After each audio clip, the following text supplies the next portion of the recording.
शुरू अल्लाह का नाम लेकर जो बड़ा मेहरबान निहायत रहम वाला है। ए अहले ईमान, जो पाकीज़ा चीज़ें हमने तुमको अता फरमाई हैं उनको खाओ, और अगर खुदा ही के बंदे हो तो इसकी नेमतों का शुक्र भी अदा करो। सुभान अल्लाह।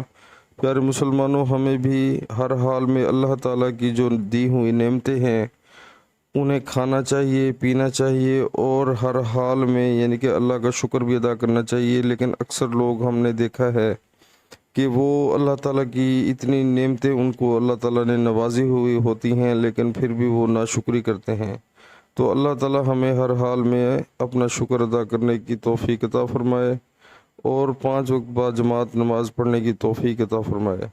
प्यारे मुसलमानों, अफसोस से कहना पड़ता है कि हम 95% मुसलमान कलमा पढ़ने के बाद ना कुरान पाक पढ़ते हैं रोज़, ना नमाज़ें पढ़ते हैं, ना ही हमें किसी और चीज़ का होश है। सिर्फ होश है तो सिर्फ दुनिया कमाने का होश है। प्यारे मुसलमानों, ये सारा पैसा, ये मालो दौलत, औलाद, हर चीज़ इधर ही रह जाएगी। हमारे अमाल सा जाएंगे। अच्छे अमाल करें, बहुत फ़ायदा होगा। सच्ची नीयत करें, इंशाअल्लाह अल्लाह मदद फरमाएंगे। अस्सलामु अलैकुम वरहमतुल्लाह।